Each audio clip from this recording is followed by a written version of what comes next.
প্রতিদিন রাতে ঘুমাইতে যাওয়ার আগে আমরা প্ল্যান করি যে আগামীকাল সকালে উঠে আমরা গোপ্রো দিয়ে ভিডিও করতে বাইরে যাব, কিন্তু একটা খুব বাজে অভ্যাস আমাদের আছে, সেটা হচ্ছে সারা রাত সজাগ থাকা এবং সকালবেলা ঘুমানো।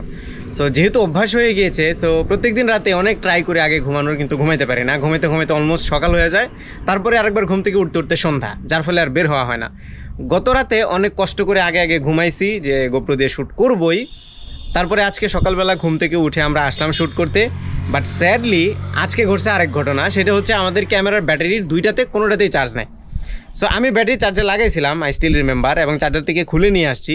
কিন্তু সমস্যা হচ্ছে চার্জে লাগানোর সময় চার্জারের অপর পাশের যে অংশটা কারেন্টে লাগাইতে হয় সেটা আর লাগাই নেই, সো চার্জ হয় নাই। And life gives you hard times, you know, every now and then. So আজকে আমাদের জন্য সেই সময়টাই, অনেক দূর এসছি শ্যুট করতে পূর্বাচল সিটিতে, বাট ক্যামেরায় চার্জ নাই। এনিওয়ে, সো আমরা দুঃখ ভুলে গিয়ে আজকের ভিডিও শুরু করি এখানে। আজকের ভিডিও টপিক হচ্ছে GoPro hero 9 versus hero 10। So অনেকে হয়তো বুঝবেন যে হিরো 9 থেকে হিরো 10টা অবভিয়াসলি বেটার হবে, যেহেতু একটা আপগ্রেডেড মডেল, লেটেস্ট মডেল। কিন্তু একটা প্রশ্ন থেকেই যায়, সেটা হচ্ছে আপনার যদি অলরেডি গোপ্রো হিরো 9 থাকে, তাহলে হিরো 10-এ আপগ্রেড করার দরকার আছে কিনা, আর হিরো 9 থেকে হিরো 10-এ কী আপগ্রেড আছে, এইগুলো নিয়ে আজকে আলোচনা করব। তার আগে বলে নেই, আমাদের আজকের এই ভিডিওটি স্পন্সর করেছে digital shop. Thanks a lot digital shop আমাদের কাছে গোপ্রো হিরো 10টা দেওয়ার জন্য। তাদের কাছে আপনারা শুধুমাত্র গোপ্রো না, আরও অন্যান্য সকল ক্যামেরা ইনস্ট্রুমেন্টস, গ্যাজেটস, এগুলো পেয়ে যাবেন। আপনারা চাইলে তাদের শপে ভিজিট করতে পারেন। আমি তাদের শপের লিঙ্ক, ফোন নাম্বার সহ অন্যান্য সকল ডিটেল ভিডিও ডিসক্রিপশনে দিয়ে দিচ্ছি।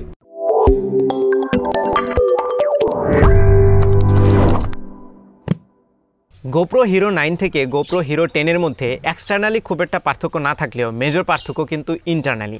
এক্সটার্নালি এই দুইটা design same to same, colour same, শুধুমাত্র টেক্সটের কালারটা এখানে ব্লু দেওয়া হয়েছে আর এখানে হচ্ছে গ্রে। এর বাইরে এক্সটার্নালি এটা ডাইমেনশন থেকে শুরু করে সাইজ সব কিছু সেম, শুধু ওজনে হিরো 10টা কয়েক গ্রাম হালকা, এটা খুব মেজর কিছু না। এর বাইরেও এক্সটার্নাল আরও কিছু ডিফারেন্সেস আছে, যেগুলো নিয়ে আমরা পরে কথা বলবো। তবে আগে কথা বলি আমরা এটার ইন্টারনাল ডিফারেন্স নিয়ে। সো ইন্টারনালি হিরো 9-এ যে প্রসেসরটা ইউজ করা হয়েছিল সেটা ছিল গোপ্রো নিজস্ব GP1, আর এখন হিরো 10-এ GP2 প্রসেসর ইউজ করা হয়েছে, এবং এটা কিন্তু গোপ্রোর নিজস্ব প্রসেসর। আর এই GP1 থেকে GP2 এর পারফরমেন্স অলমোস্ট ডাবল, যে কারণে আমরা কিন্তু এই দুইটা ক্যামেরার পারফরমেন্সও ডাবল দেখছি। সো হিরো 9-এ আপ টু 5.3K-তে ভিডিও রেকর্ড করা যেত, বাট FPS ছিল 30 limit, 5.3K up to 30 FPS। এখন গোপ্রো হিরো 10-এ 5.3K-তে আপ টু 60 FPS-এ ভিডিও রেকর্ড করা যাবে। আমরা যদি আরেকটু নিচে নামি 4K-তে আগে হিরো 9 আপ টু 60-তে রেকর্ড করতে পারতো, গোপ্রো হিরো 10-এ 4K-তে আপ টু 120 FPS-এ রেকর্ড করা যাবে। সো স্লো মোশনের বেলায় কিন্তু গোপ্রো হিরো 9 থেকে হিরো 10 দ্বিগুণ বেটার পারফর্ম করছে। আমরা কিছু স্লো মোশনের শট আপনাদেরকে দেখিয়ে দেবো স্ক্রিনে, যেটা দেখে আপনারা হয়তো বুঝতেই পারবেন যে মাচ বেটার পারফর্ম করছে। পাশাপাশি ভিডিওতে ডিটেলের বেলায়ও কিন্তু হিরো 10টা আমার কাছে একটু বেটার মনে হয়েছে হিরো 9-এর তুলনায়। এবং হিরো 9-এর যে ফুটেজগুলো আছে সেগুলোতে খুব অ্যাগ্রেসিভ নয়েজ রিডাকশন করা হয় না। যদি আমরা লো লাইটের কথা বলি, হিরো 10-এ কিন্তু খুব অ্যাগ্রেসিভ নয়েজ রিডাকশন করা হয়, যে কারণে ভিডিও মাঝে মধ্যে একটু সফট লাগে। যদি লাইট একটু কমে যায় বিকেলের দিকে বা সন্ধ্যার আগে তখন কিন্তু এটাকে একটু সফট মনে হয়, বাট অ্যাকচুয়ালি এটা জাস্ট ফুটেজটাকে ক্লিন করার জন্য করা হয়। ভিডিও কোয়ালিটি নিয়ে আমরা আরও কথা বলবো, তবে এটার এক্সটার্নাল আরও কিছু ডিফারেন্সেস আছে, সেগুলো নিয়ে কথা বলি। যেমন হিরো 9 থেকে হিরো 10টা বলা হচ্ছে একটু বেশি ডিউরেবল হবে, এটার ম্যাটেরিয়ালটা আরেকটু বেশি ডিউরেবল, একটু বেশি স্ক্র্যাচ রেজিস্ট্যান্ট এটা। পাশাপাশি এই দুইটারই ল্যান্ডস্কেপ কিন্তু রিমুভেবল, তবে হিরো 10-এর যে ল্যান্ডস্কেপ আছে এইটাতে হাইড্রোফোবিক কোটিং ইউজ করা হয়েছে, যার ফলে পানির নিচে যদি যান তাহলে এইটাতে পানি কম জমবে। সো এক ধরনের গোস্টিং ইফেক্ট কিন্তু হিরো 9-এ আসে, পানির নিচে ভিজালে এটার মধ্যে পানির বাবলগুলো লেগে থাকে, যেটা দেখা যায়। হিরো 10-এ তুলনামূলক সেটা কম হবে। স্পিকিং অফ ওয়াটার, সো এই দুইটাই কিন্তু ওয়াটারপ্রুফ, এবং ওয়াটারপ্রুফিং যে রেটিং আছে সেটা কিন্তু এই দুইটাতেই সেম টু সেম, মানে 33 ফিট পানির নিচে পর্যন্ত এটা ওয়াটারপ্রুফ থাকবে। এবং গোপ্রোর ওয়াটারপ্রুফিং নিয়ে এর আগে বহু ভিডিও মানুষ বানিয়েছে, আমি যদিও গোপ্রো এখনও টেস্ট করি নাই, বাট আপনারা নিশ্চিন্তে এটা নিয়ে পানির নিচে ঝাঁপ দিতে পারবেন, কোনো সমস্যা হবে না, এটা ফর শিওর। এখন আমরা গোপ্রো হিরো 9 এবং হিরো 10 এই দুইটা দিয়েই রেকর্ড করছি, ভ্লগ টেস্ট করছি মূলত, এবং ইন্টারনাল সাউন্ড কেমন আসে, এই দুইটার সাউন্ডে কোনো ডিফারেন্সেস আছে কিনা, পাশাপাশি ভিডিও কোয়ালিটি কেমন, সেটাও আপনারা এখন একদম সাইড বাই সাইড দেখতে পাচ্ছেন। সো যখন হিরো 10-এর সাউন্ড আসবে তখন আমরা স্ক্রিনে হিরো 10-এর আইকনটা দিয়ে দিব। এখন হিরো 10-এর সাউন্ড আসতেছে, আপনারা দেখতে পাচ্ছেন, শুনতে পাচ্ছেন।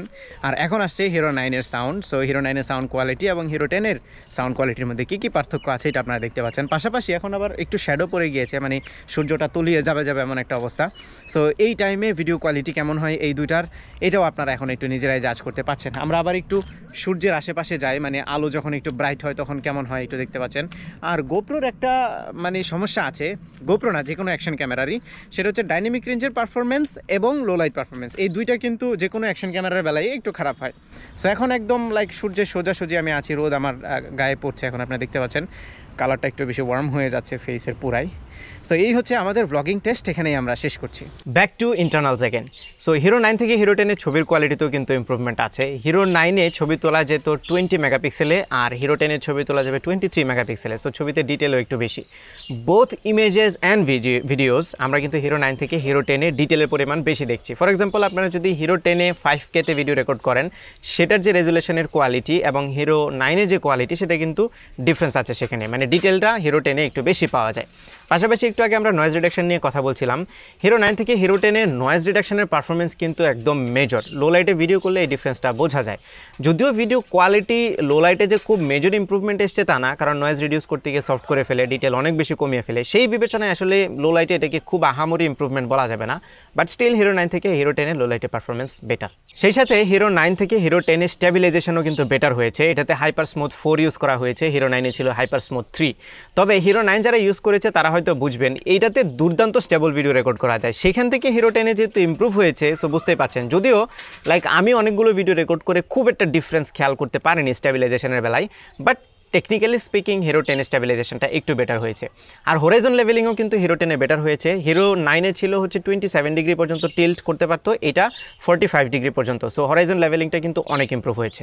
আর GP2 সেন্সরের ফলে হিরো 10-এ কিন্তু আরেকটা মেজর ইম্প্রুভমেন্ট আসছে, সেটা হচ্ছে এটা ডিসপ্লে পারফরমেন্স। এটার ডিসপ্লেটা মারাত্মক রকম রেসপন্সিভ, অনেকটা মোবাইলের মতো কাজ করে, টাচ করার সাথে সাথে রেসপন্স করে, এবং ডিসপ্লের কোয়ালিটিও আগের চেয়ে ইম্প্রুভ হয়েছে। রিয়ার যে ডিসপ্লেটা আছে, এটাতে ডিসপ্লে দুইটা পায়দা হয়ে, যারা জানেন না, যে রিয়ার ডিসপ্লেটা আছে এটার কোয়ালিটিও কিন্তু আগের চাইতে মানে হিরো 9 থেকে ইম্প্রুভড হয়েছে। আর দুইটা ক্যামেরায় কিন্তু ভালো রকম গরম হয়, স্পেশালি যদি হায়ার রেজুলেশনে 5K কিংবা 4K-তে রেকর্ড করি, তাহলে ভালো রকমের গরম হয় দুইটাই। তবে গরম হলে হিরো 9টা একটু ল্যাগ করে, হিরো 10-এ কিন্তু আমি ল্যাগ খুব একটা দেখিনি। সেই জায়গাতেই GP2 কিন্তু আসলেই ভালো পারফর্ম করছে। ব্যাটারি ব্যাকআপের বেলায় কিন্তু এই দুইটা ক্যামেরা সেমই পারফর্ম করবে, কারণ দুটোতে 1720 mAh ব্যাটারি ইউজ করা হয়েছে। হিরো 10-এ আপনারা 1080 30 FPS-এ আপ টু 115 মিনিট পর্যন্ত ভিডিও রেকর্ড করতে পারবেন। যদিও এটা সব সিচুয়েশনে হয় না, মাঝে মধ্যে একটু কম হয়, তবে রাউন্ড অ্যাবাউট 115 মিনিটস। আর 5.3K 60 FPS-এ রেকর্ড করলে 56 মিনিটসের মতো আপনারা রেকর্ডিং টাইম পাবেন, যেটা এই দুইটার কাছাকাছি। এবং হিরো 9 হিরো 10 দুটোরই ব্যাটারি ব্যাকআপ নিয়ে আমি বলবো moderately satisfied. It's not extraordinary, moderately satisfied. এর বাইরে এই দুটো ক্যামেরাতেই কিছু সিমিলার ফিচার্স আরও আছে টুকটাক, যেমন এই দুটোতেই আপনারা লাইভ স্ট্রিম করতে পারবেন। তবে হিরো 10-এ ওয়্যারলেস ট্রান্সফারের যে স্পিডটা, সেটা একটু ইম্প্রুভ হয়েছে হিরো 9 থেকে। পাশাপাশি হিরো 10 দিয়ে আপনারা অটোমেটিক্যালি GoPro যে ক্লাউড আছে, সেখানে ছবি ভিডিও ব্যাকআপ নিতে পারবেন। এর বাইরে বাকি যে জিনিসগুলো আছে সব কিছু মোটামুটি সেম, বাটন লেআউট সেম, ব্যাটারির কম্পার্টমেন্ট সেম, সাইজ ডাইমেনশন, এটাতে ছোট স্পিকার আছে সেটাও সেম। আমি সামনের দিকে একটা LED ইন্ডিকেটর আছে রেকর্ড হলে, যেটা জ্বলে থাকে। এইগুলো সব কিছুই হুবহু সেম টু সেম, কোনো ডিফারেন্সেস আমি পাইনি। ফাইনালি আপনি হিরো 10 নেবেন না হিরো 9 নেবেন? সো অফকোর্স আমি হিরো 10টা সাজেস্ট করি, বাট কারো যদি বাজেট একটু কম থাকে, তাহলে কিন্তু হিরো 10 থেকে একটু কম দামে আপনারা হিরো 9 পেয়ে যাবেন। হিরো 10 যেহেতু রিলিজ হয়েছে, সো হিরো 9-এর প্রাইসটা কিন্তু একটু ড্রপ করবে। সেই জায়গাতে একটু কম দামে আপনারা হিরো 9 পেতে পারেন। সেক্ষেত্রে হিরো 9টা রিকমেন্ডেড থাকবে, কারণ এটা অল ইন ওয়ান একটা খুবই ভালো ক্যামেরা, এটাকে কিন্তু ওভারলুক করা একদমই যাবে না। কিন্তু হিরো 10টা হিরো 9 থেকে মাচ ইমপ্রুভড একটা অপশন। সেই কারণে অবশ্যই আপনি যদি নতুন কিনতে চান, তাহলে এইটাই রিকমেন্ডেড থাকবে। এখন কারো যদি হিরো 9 থাকে, তাহলে সে হিরো 10-এ আপগ্রেড করবে কিনা, এই প্রশ্নের জবাবে আমি বলবো, যদি আপনার খুব সিরিয়াসলি আপনার স্লো মোশন দরকার না হয়, বা ভিডিও কোয়ালিটি যদি মনে হয় যে না 19 থেকে 20 পরিমাণে আপডেট হবে, এটা আমার জন্য মেজর কোনো ডিল না, তাহলে আমার মনে হয় হিরো 9 থেকে হিরো 10-এ যাওয়াটার খুব একটা দরকার নেই। স্টিল আপনি যদি এনথুজিয়াস্ট হন, আপনি যদি মনে করেন যে না এটার হায়ার ফ্রেম রেট আমার জন্য অনেক দরকারি, বা এটার যে রেসপন্সিভ স্ক্রিনটা আছে এটা আমার জন্য অনেক বেশি ইম্পর্টেন্ট, তাহলে আপনারা আপগ্রেড করতে পারেন। আদারওয়াইজ আমি খুব ডে অ্যান্ড নাইট ডিফারেন্সেস কিন্তু দেখছি না হিরো 9 থেকে হিরো 10-এ, যদি আপগ্রেড করার কথা বলি তাহলে। সো এই ছিল আমাদের আজকের ভিডিও। আশা করি এই দুইটা ক্যামেরা নিয়ে আপনাদের আইডিয়া ক্লিয়ার হয়ে গিয়েছে। এরপরেও যদি কোনো কোয়েশ্চেন থাকে, তাহলে আমাদের ফেসবুকে কিন্তু একটা গ্রুপ আছে, আপনারা চাইলে সেই গ্রুপে পোস্ট করতে পারেন। এই ছিল আমাদের আজকের ভিডিও। আশা করি ভিডিওটা আপনাদের ভালো লেগেছে। যদি ভালো লেগে থাকে, তাহলে ভিডিওতে একটা লাইক দেবেন, কমেন্ট করে জানাবেন কেমন লাগলো। আপনার ফ্রেন্ডদের সাথে শেয়ার করতে একদমই ভুলবেন না। আমার পেজে ফলো এবং চ্যানেলে সাবস্ক্রাইব তো মাস্ট। দেখা হবে পরবর্তী ভিডিওতে। Till then take care. আসসালামু আলাইকুম।